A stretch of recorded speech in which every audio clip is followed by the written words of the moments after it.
is choosing to fail in honor rather than succeed by fraud. Fraud subsidizing fraud.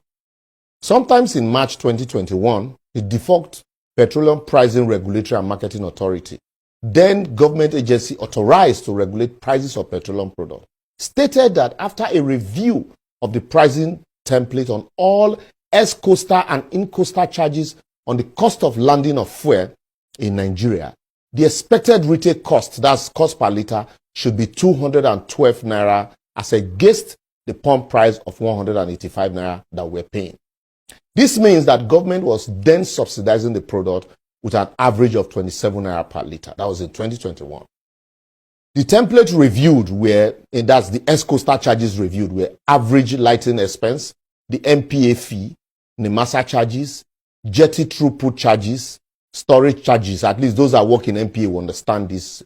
Why the in-coastal charges were wholesale margin, admin charges, transport allowance, marine transport average, and retail margin. So let us understand all of this. At the House of Representatives Committee sitting in 2022, that's last year, the NNPC Limited MD, Mele Kyari, represented by Umar Ajia, that's the Chief Financial Officer of the company, claimed that as at that time, government was paying 209 naira per liter as subsidy, even though we're buying it at 185 per liter. That's with an average of 66.7 million liters needed daily in Nigeria. The government then would require 3.4 trillion naira to subsidize the product in 2022. So I beg, help me do the math. If you add 209 naira, that's the cost of subsidy, to 185, where would they buy them for pump? That's according to NNPC price in 2022. The price ought to be 395 per liter at that time. That is last year. Even though I still don't understand, because looking at the template of 2021 that I said, where them say without subsidy, the expected pump price up to be 212 naira per liter. So how the costs can jump from 2022, 212 to 395 in 2022 if you remove subsidy. Anyway, then I one question for one side. Maybe na inflation or COVID, according to fella, if they won't turn things, they will look for something to blame. But also remember that according to them, they said we consume 66.7 million liters of fuel daily. Even though in that same September 2022, the Nigerian Customs Service faulted the claim by NNPC Limited that Nigerians consume 60 million liters of fuel daily. Because according to report, between 2011 and 2015, Nigeria was said to be consuming between 37 to 40 million liters of fuel per day. So remember, in that 2015, A.P.C, who were then in opposition, and the then CBN governor, Sanusi Lamido Sanusi, disputed this figure of 40 million liters. But now, A.P.C and Buhari, that faulted Jonathan of spending 3.9 trillion on subsidy between 2010 and 2015, ended up spending 11 trillion naira on the same subsidy in 8 years. What God cannot do does not exist, though.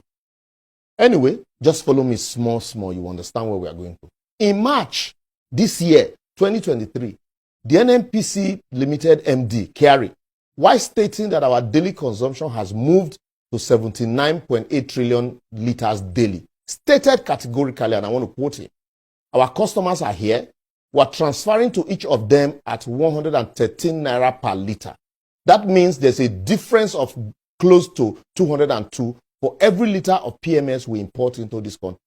In computation, 202 multiplied by 66.5 million liters multiplied by 30 days will give you over 400 billion of subsidy every month. That was Kyari's statement. My layman question then, if they were paying subsidy of 202 per liter on the product in March 2023, which is a reduction from the 209 naira per liter subsidy they were paying in 2022, how come in the same June 2023, they're asking Nigerians to pay 488 naira to 500 naira in Lagos in some cases after they have removed subsidy? Shouldn't the cost be layman mathematics again? 212, which was the cost of the subsidy, plus 185, which was the cost of the pump at nozzle, which will put the product as 387 per liter. Where that extra costs of 101 naira come from, and who is collecting it? Please also remember, this thing they are calling direct sale, direct purchase arrangement is what was initially known as swapped arrangement, where NNPC gives the barrel meant for local consumption to the refineries, while the refineries give NNPC the quantity of fuel refined that will cover the cost of the crude oil given to them. So the only cost NNPC Limited is bearing is the cost of freighting, insurance, and co.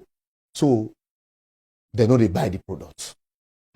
So we also want to know, at least you should also remember that the insurance cost is in the percentage of cargo price and will not be significantly affect the price. So I beg, I need NNPC Limited and those who know to educate us on this additional cost, because all I am seeing here is transfer of subsidy from government to the people.